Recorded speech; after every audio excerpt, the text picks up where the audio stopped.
Chapter 12.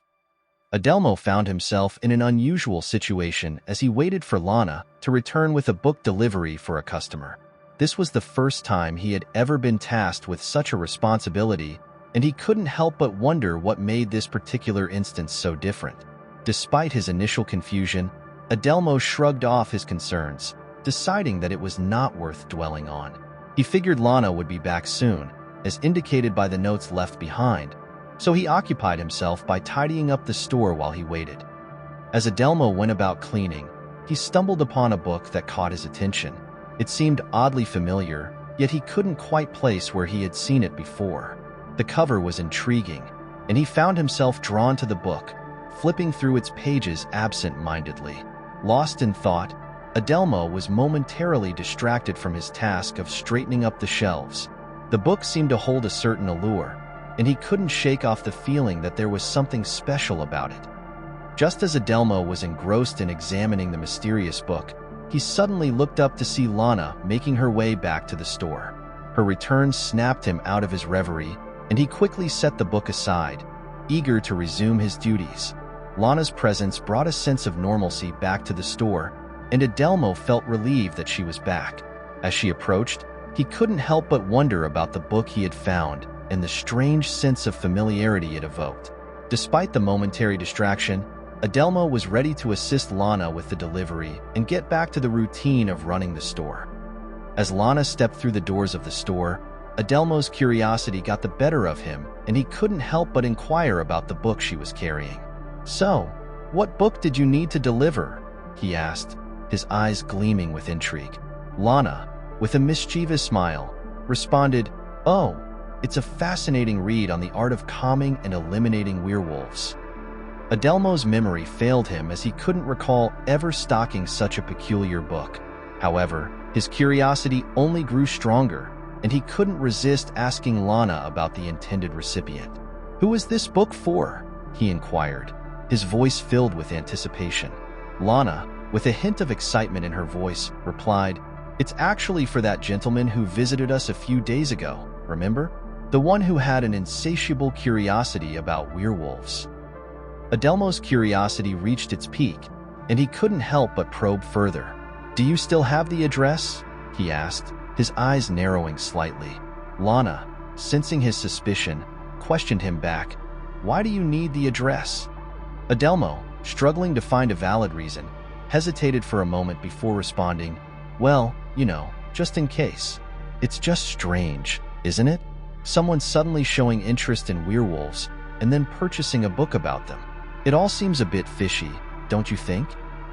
Adelmo inquired from Lana, "Were there any messages for me?" Lana responded, "You received a message from Nick, your friend, who was wondering if you would like to meet up again. He suggested giving him a call to confirm." Adelmo then proceeded to ask Lana, "Lana, where did that book come from that the man was examining earlier?" Lana explained, "The book arrived in the mail this morning. It was sent by a man from Romania." Adelmo's eyes widened as he examined the package and noticed the name "Grandfather" printed on it. His expression turned to one of shock as he processed the information. Lana, noticing his reaction, remarked, "It seems like it's been a while since you last heard from him. I recall you mentioning him to me before." Adelmo was taken aback by the unexpected arrival of the package from his grandfather. Memories flooded back as he recalled stories he had shared with Lana about his grandfather. The sudden appearance of the book and the message from Nick seemed to be intertwined in a mysterious way, leaving Adelmo pondering the significance of these events. Lana watched him closely, curious about the emotions playing out on his face, as Adelmo tried to make sense of the situation. Adelmo had just finished his conversation with Lana when he decided to give his friend Nick a call. He couldn't help but feel a sense of curiosity about his grandfather, whom he hadn't seen in a long time. As he walked towards the phone, he couldn't help but wonder what the old man wanted. There were so many unanswered questions in his mind, but he knew that he couldn't go see his grandfather just yet. There were still too many things he needed to figure out for himself before he could leave. Dialing Nick's number, Adelmo waited anxiously for his friend to pick up. Finally, Nick's voice came through the other end of the line. "Nick here, can I help you?" he asked.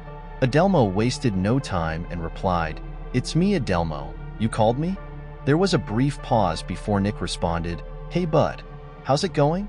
Adelmo couldn't help but feel a sense of relief hearing his friend's voice. "Going good. What did you need?" he asked, eager to hear what Nick had to say. Nick hesitated for a moment before speaking again. "I have been noticing some really odd things lately around town," he finally said. Adelmo's mind immediately went to the upcoming Mardi Gras celebration, thinking that it might be the cause of the strange occurrences. "Maybe it's because Mardi Gras is coming up in a couple of days," he suggested. However, Nick's response surprised him. "No," Nick replied, "no, it's weirder than normal." Adelmo's curiosity was piqued even further. He knew that he needed to meet up with Nick to discuss this further. Thinking about his previous engagement at 1 o'clock, Adelmo suggested meeting up for lunch instead. "Hey, did you want to meet up so we can talk? I have a previous engagement with someone at 1 o'clock, he proposed. Nick seemed open to the idea and replied, "Well, I can take an earlier or later lunch. Up to you." Adelmo quickly checked the time and suggested, "Well, let me see the time. Hold on a sec. Well, it is going on 11:30, so how about if we go to lunch around noon?" Nick agreed, saying, "Okay, see you at the usual place." Adelmo couldn't help but feel a sense of anticipation as he hung up the phone.